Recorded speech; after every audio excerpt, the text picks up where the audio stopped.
Chers téléspectateurs, fidèles à notre rendez-vous, nous allons encore avoir un échange en ce jour de samedi. Nous avons pensé pour l'échange d'aujourd'hui nous pencher sur un problème que nous pensons être d'importance. Ceci à la suite de la déclaration que le Premier ministre Anatole Koné-Makosso a faite lors de la cérémonie des vœux au chef de l'État, s'agissant de ce que nous considérons être l'alternance démocratique. Nous avions pensé que ce problème devait faire l'objet d'un débat entre les Congolais. Et nous sommes prêts à apporter notre modeste contribution pour lancer ce débat, pour donner un certain nombre d'éléments aux Congolais pour que nous puissions y avancer. Pour commencer, je dirais que l'alternance démocratique peut être vue en fait comme un changement de personnel dans des institutions à la suite des élections libres, démocratiques et transparentes. Mais en fait, c'est considéré au niveau de la démocratie comme un repère extrêmement important. Et en ce qui concerne le Congo, il faut que les Congolais sachent que cela fait l'objet d'une attention tout à fait particulière lors de la conférence nationale de 1991, qui a abouti à ce que nous mettons en place la constitution dite du 15 mars 1992. Et dans cette constitution, il y a un article 68 qui dit clairement que le président de la République est élu pour 5 ans au suffrage universel et direct. Il est rééligible une seule fois. Nous retrouvons cet aspect dans la Constitution du 20 janvier 2002, où dans l'article 57, il est dit clairement que le président de la République est élu pour un mandat de 7 ans. Il est rééligible une seule fois.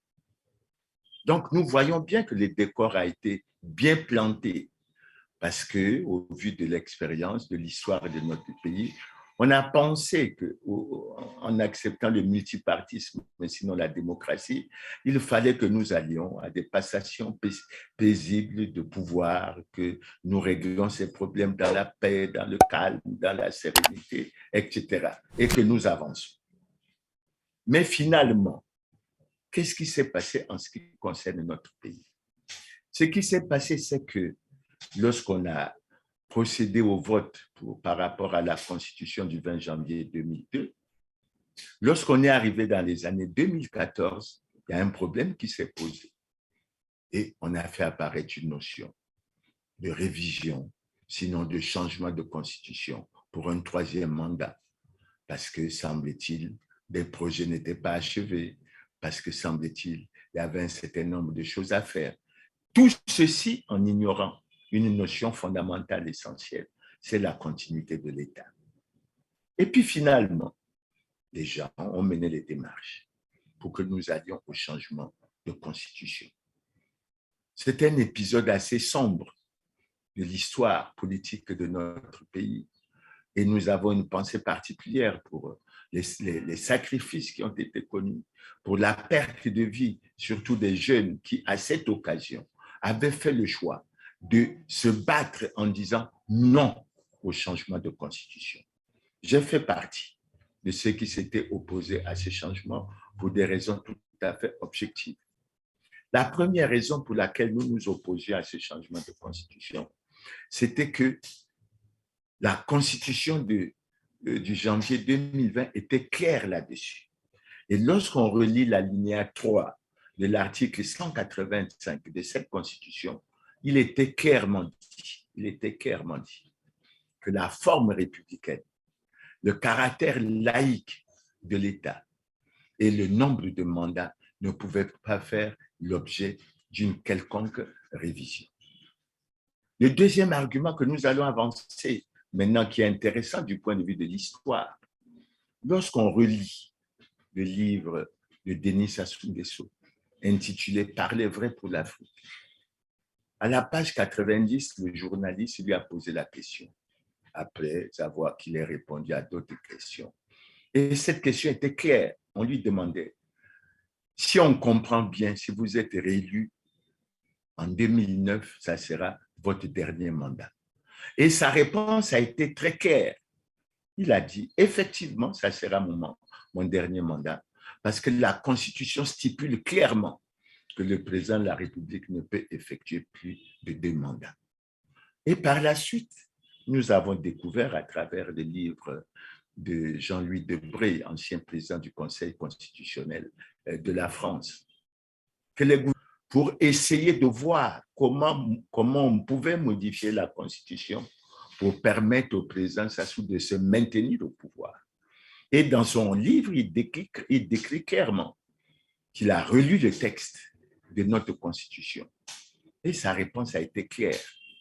Cela n'est pas possible si l'on veut respecter la loi. Et en ce qui le concerne, il a dit toute autre démarche est exclue. Donc, à notre avis, nous comprenons bien que dans cette démarche, les avis avaient été pris. Et pourtant, malgré tout, la Constitution a été changée. Et nous pouvons dire aujourd'hui, lorsque nous nous référons à l'acte constitutif de l'Union africaine, tout comme lorsque nous nous référons à la charte africaine de la démocratie des élections et de la gouvernance, que les choses sont claires. Parce que parmi les principes fondamentaux retenus à ce niveau, il y avait, ou bien il y a, qu'il faut interdire, rejeter et condamner tout changement anticonstitutionnel de gouvernement, vu comme étant une source, une menace pour la stabilité, une menace pour la paix, une menace pour la sécurité et une menace pour le développement. Et pourtant, cela s'est bien fait au niveau du Congo. Maintenant, en ce qui nous concerne, nous avons pensé, puisque ce débat est devenu un débat continental, nous avons pensé qu'il fallait que nous nous référons à quelques avis, à quelques points de vue qui avaient été donnés par des dirigeants africains qui étaient également confrontés au même problème, soit parce qu'on leur soupçonnait de vouloir changer la Constitution pour avoir un 3e mandat, soit parce qu'ils voulaient donner une position claire de ce point de vue. Et parmi ces personnalités, nous avons une pensée particulière pour le président Mahamadou Issoufou, le président du Niger à l'époque, qui, confronté à ce problème, avait donné une réponse simple, une réponse cinglante en disant « Je suis démocrate dans l'âme et je n'ai pas l'arrogance de penser que je suis un homme providentiel irremplaçable. » Et il a continué en disant qu'il fallait que les efforts soient faits pour que les constitutions soient respectées. Je pense que nous avons besoin d'institutions démocratiques fortes et stables, et il ne peut pas avoir d'institutions démocratiques fortes et stables sans organisation d'élections libres et transparentes et sans alternance. Il ne peut pas avoir d'institutions démocratiques fortes s'il y a un tripatouillage effectivement des textes et notamment de la Constitution. Nous pouvons également évoquer le cas du Bénin, où le président Boni Yayi avait déjà donné un avis très clair. Mais au Bénin, en fait, le problème a été réglé d'une manière claire parce que la Cour constitutionnelle du Bénin a clairement réagi en disant qu'au Bénin, il n'était pas possible de réviser la Constitution pour aller à un 3e mandat. Mais par la suite, lorsque le président Patrice Talon a succédé au président Boni Yayi, il a aussi également exprimé clairement ce point de vue. Et nous considérons que c'est un point de vue qui est resté pratiquement fixe, qui n'a pas bougé. Ça fait apparaître quoi? Ça fait apparaître qu'au plan du continent africain, même au niveau des dirigeants, il y a eu une fracture entre une catégorie de dirigeants qui estimaient qu'ils pouvaient continuer, qu'ils pouvaient changer de constitution, qu'ils pouvaient tripatouiller la constitution pour arriver à un 3e mandat, et une autre catégorie qui estimait qu'il fallait respecter les textes fondamentaux et en demeurer là. C'est le cas. Mais pour que les Congolais aient une bonne vision Quand nous prenons la plupart des dirigeants de l'Afrique centrale, qui se distinguent au plan continental africain sur l'espace où les dirigeants ont mis ou mettent le plus de temps au pouvoir, malheureusement, leur population croupisse dans une misère indescriptible et inacceptable. Lorsqu'on prend ce cas, on constate que la plupart de ces dirigeants sont en poste pratiquement depuis 1979. Et il est intéressant de jeter un regard sur certains cas de figure. Nous avons choisi de prendre celui des États-Unis. Et en disant que depuis 1979, aux États-Unis, il y a eu le président Jimmy Carter, il y a eu le président Reagan qui a fait 2 mandats, il y a eu le président George Bush père qui a fait 1 mandat, il y a eu le président Bill Clinton qui a fait 2 mandats, il y a eu le président Bush fils qui a fait 2 mandats, il y a eu le président Barack Obama qui a fait 2 mandats, il y a eu Donald Reagan qui a fait 1 mandat, et actuellement le président Joe Biden est en train de faire son premier mandat, il est en train de postuler pour le second mandat. Si nous prenons le cas français, en 1979, c'est le président Giscard d'Estaing qui est le président de la République. Après le président Giscard d'Estaing, il y a eu le président François Mitterrand qui a fait 2 mandats. Après le président François Mitterrand, il y a eu le président Jacques Chirac qui a fait 2 mandats. Après le président Jacques Chirac, il y a eu le président Sarkozy qui a fait 1 mandat. Et après le président Sarkozy, le président Hollande a fait 1 mandat. Et actuellement, le président Macron est en train de faire son 2e mandat. Donc, vous voyez que pendant qu'au Congo, nous avons une seule personnalité à la tête de l'État, en dépit de l'épisode court du président Pascal Lissouba. Mais nous voyons qu'aux États-Unis, il y a plusieurs présidents.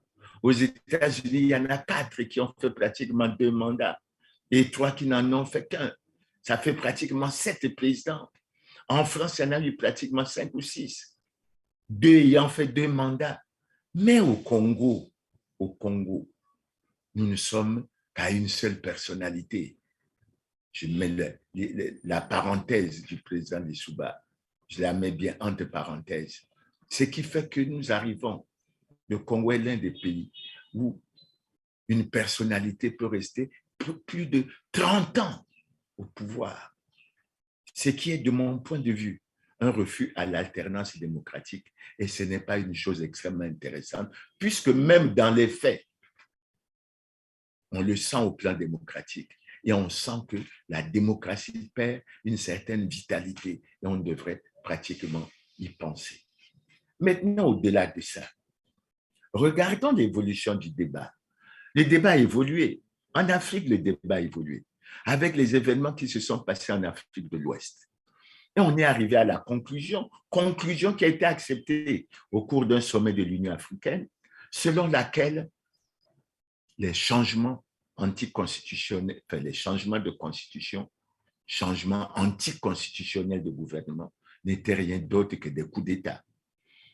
Et en Afrique de l'Ouest, les analyses, les débats qui ont eu lieu ont permis de faire ressortir clairement que ceux-ci avaient parfois favorisé les coups d'État militaires et alors que l'on a constaté, curieusement, que les changements de constitution, même s'ils étaient considérés comme anticonstitutionnels, ne faisaient vraiment l'objet d'aucune condamnation, même pas de l'Union africaine, qui est très claire au niveau de son acte constitutif et au niveau de sa charte africaine de la démocratie, des élections et de la gouvernance.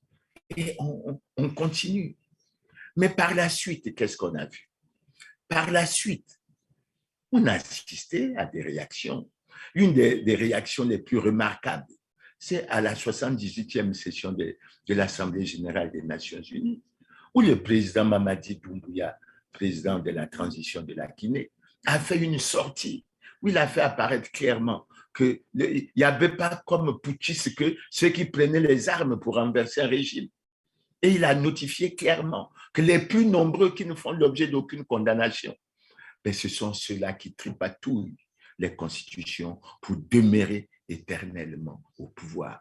Et ce n'est pas une très bonne chose. Je crois que la communauté internationale doit en avoir pleinement conscience et on doit essayer d'aller de l'avant.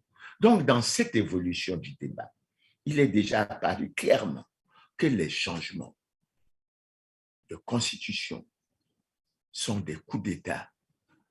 Et il faut penser à résoudre fondamentalement ce problème. C'est pour ça que nous faisions une jonction avec ce qui s'est passé en Afrique centrale. Lorsqu'il y a eu la situation qui s'est passée au Gabon, la CAC, qui était assez souvent silencieuse sur ces questions, s'est retrouvée rapidement pour demander au Gabon de revenir à l'ordre constitutionnel dans les plus brefs délais. On a d'ailleurs vu et vécu les réactions du président Brice Clotaire Oligui Nguema, qui était surpris de constater qu'il y avait comme une situation de 2 poids 2 mesures. Mais il était d'autant plus surpris que ceux qui lui faisaient le reproche d'être dans cette situation étaient eux-mêmes au pouvoir depuis plus de 30 ans. Et pour qu'ils y soient, ils avaient tripatouillé leur constitution pour en être là. Ça veut dire qu'ils devaient eux aussi songer à revenir à l'ordre constitutionnel. C'est pour ça que nous revenons dans le cas du Congo. Lorsque nous avions entendu cette déclaration du Premier ministre parler de l'homme providentiel, essayer de faire allusion comme au caractère irremplaçable d'un homme. Continuez d'endosser la veste d'homme providentiel pour le Congo. Oui, Excellence, Monsieur le Président de la République, nous espérons vous voir continuer aussi longtemps que l'Éternel vous garantira santé et longévité de conduire notre nation. Dans un pays où on vient de publier les résultats du recensement général de la population, duquel il ressort que le Congo compterait pratiquement 6 142 180 habitants. Évidemment, là-dedans, il y a les Congolais et il y a les étrangers. Est-ce qu'il est possible que dans cette population, il ne soit pas possible de trouver plusieurs Congolais qui soient capables de briguer la magistrature suprême, au point d'aller vers le culte de la personnalité, comme pour dire qu'il n'y a qu'une seule personne qui peut assumer ces fonctions. Vision que je ne partage pas du tout. Mais je veux être plus clair. Pour revenir au cas du Congo, que j'ai évoqué tantôt. Quand on revient au cas du Congo, et il faut être clair là-dessus, ce que nous avons évoqué là-haut fait apparaître clairement que le changement de constitution qui s'est opéré en 2015 a été un changement anticonstitutionnel de gouvernement. Qu'en le faisant, nous avons non seulement violé les dispositions prévues à ce propos dans notre constitution du 20 janvier 2002, mais nous avons en plus violé, ce qui est plus grave, et l'acte constitutif de l'Union africaine et la charte africaine de la démocratie, des élections et de la gouvernance. Je pense qu'il faut que nous le reconnaissons. Et quand je vois les gouvernants faire des déclarations comme s'ils n'en avaient pas conscience, interpeller tous les Congolais pour aller dans une vision, je dis non. Il faut que les gouvernements sachent dire la vérité aux Congolais sur cette question. Et sur cette question, il faut que les gouvernants disent clairement, reconnaissent que le changement de constitution en 2015 était véritablement anticonstitutionnel. Ça permettrait déjà, à mon avis, de bien rendre hommage à ceux qui ont perdu leur vie pour le combat, parce qu'ils avaient choisi de dire non au changement de constitution. Maintenant, il y a un autre aspect qui est lié à ça. On a changé la constitution du 20 janvier 2002, soi-disant pour faire évoluer les institutions. Mais que constatons-nous? Est-ce qu'on peut avoir le courage d'en faire aujourd'hui une évaluation exacte? Je peux donner quelques éléments puisque je les ai déjà évoqués à plusieurs occasions. Le premier élément que je peux évoquer, je l'ai dit à plusieurs reprises, le président de la République est en situation délicate et manifeste d'incompatibilité constitutionnelle. Parce que lorsqu'on dit que tous les Congolais sont égaux devant la loi et doivent tous bénéficier de la protection de l'État, personne ne doit être favorisé ou désavantagé par rapport à son origine familiale, ethnique, par rapport à sa condition sociale, par rapport à ses convictions politiques, religieuses, philosophiques et autres. Cela touche tout le monde. Et au niveau des gouvernants, j'ai relu que ce soit le projet de société ensemble marchons vers le développement, soit le programme d'action du gouvernement présenté par le Premier ministre Anatole Kouliné-Makosso. Un des éléments forts qui ressort là-dedans, c'est qu'on prêche l'exemplarité. Là, je vous prends un exemple. Je peux continuer. Je peux dire que le président du Sénat, le président de l'Assemblée, le Premier ministre lui-même ne sont pas en conformité avec la loi. Pas parce que je vais les attaquer en tant que personne, mais parce que je veux me baser sur les principes de droit, notamment sur la constitution du pays. Et à ce propos, j'ai déjà eu l'occasion de dire qu'ils n'étaient pas conformes à la loi. D'abord, parce qu'ils ont fait partie des 2588 congressistes qui ont reconduit M. Denis Sassou Nguesso à la tête du comité central du Parti congolais du travail, c'est-à-dire en fait à la tête du Parti congolais du travail.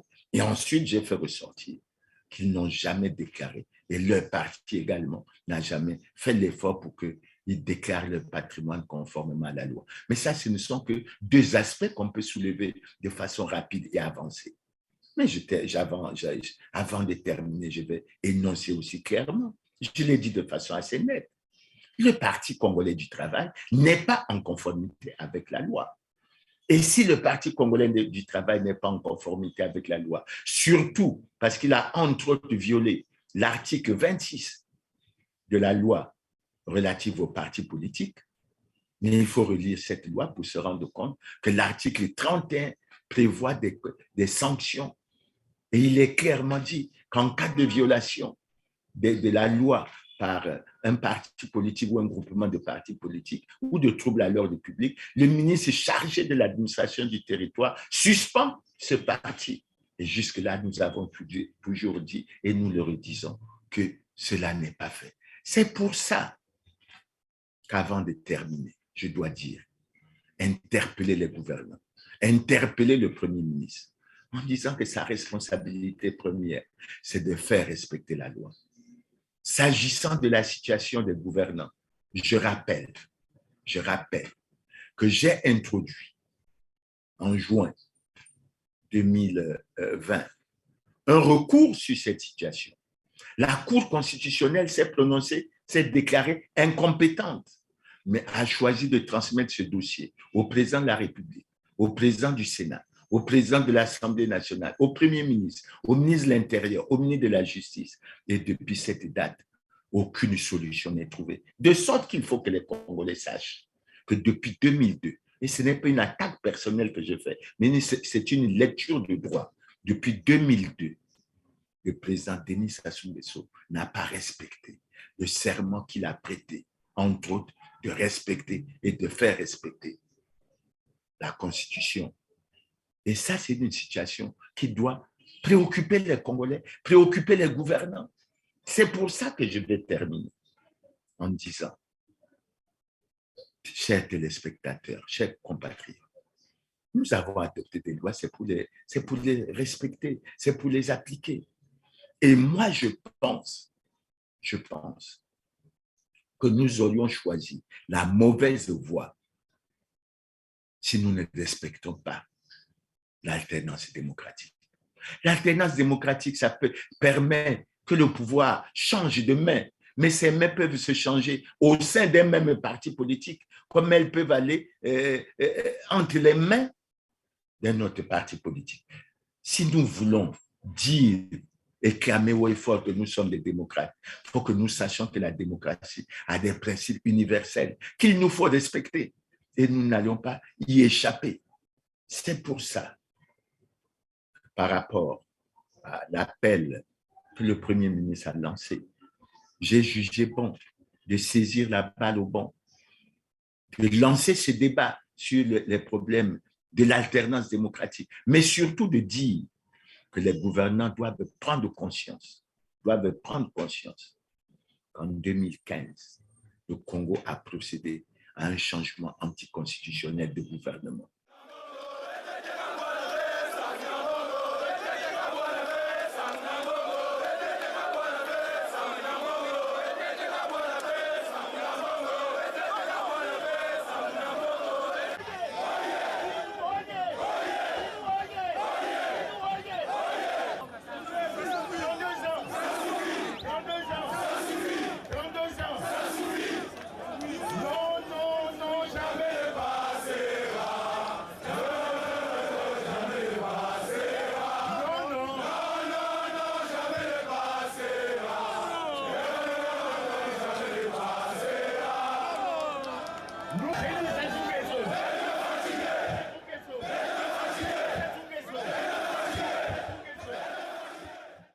Et les gouvernants doivent se battre pour le retour à l'ordre constitutionnel.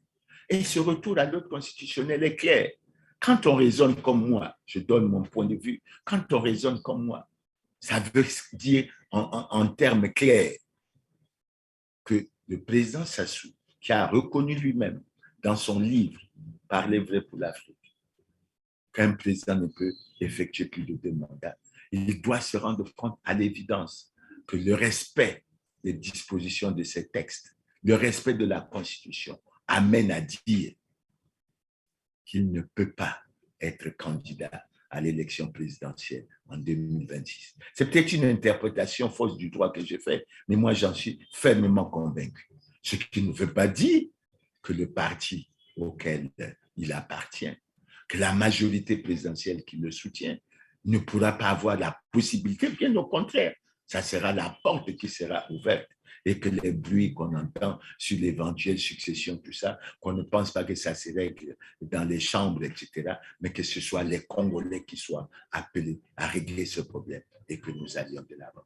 Donc, chers téléspectateurs, j'ai pensé aujourd'hui aborder ce problème, espérer non pas aller à la polémique, mais espérer aller vers l'ouverture d'un débat qui doit intéresser les Congolais. Et les Congolais doivent s'en préoccuper parce qu'il s'agit de l'avenir de notre bien commun, qui est notre pays, le Congo, sans aucune volonté d'exclure qui que ce soit. Et je pense que la durée que le président Sassou a déjà mise au pouvoir fait apparaître clairement que dans beaucoup de pays au monde, aucun homme politique ne peut avoir cette durée. Prenez le cas des États-Unis, c'est maximum 2 mandats au maximum, ça fait 8 ans. Prenez les autres pays, même la France où il y avait des mandats de 7 ans, au maximum c'était 14 ans. Donc quand vous approchez la quarantaine, vous avez pratiquement, à mon avis, accompli votre mission. Et je crois qu'il est temps d'en tirer les conséquences. Donc, chers téléspectateurs, voilà le message que j'ai voulu faire passer en ce samedi 13 janvier 2024. J'ose espérer que vous accordez une attention pour suivre cette émission et que je vous promets d'être fidèle au rendez-vous pour que le samedi 20, nous ayons un autre thème à développer. Je peux dire que s'il y a beaucoup de questions qui se posent, je peux faire comme on a fait pour la dernière émission un grand angle, c'est-à-dire, et je remercie l'équipe de Teler TV R7 d'avoir organisé une émission spéciale qui m'a permis, j'ose espérer, de répondre à un certain nombre d'attentes que Teler TV R7 avait reçues et pour lesquelles j'ai pensé à pouvoir apporter les réponses adéquates. Donc, chers téléspectateurs, chers compatriotes, je reste toujours à votre disposition et vous donne rendez-vous pour le samedi 20 et à la prochaine. Je vous remercie pour votre aimable attention et espère que nous serons tous au rendez-vous samedi prochain. Merci encore une fois avant de terminer. Je vous renouvelle mes vœux de bonheur, de santé, de prospérité, de réussite dans tous vos projets et surtout, d'excellente santé pour la nouvelle année 2024. À bientôt.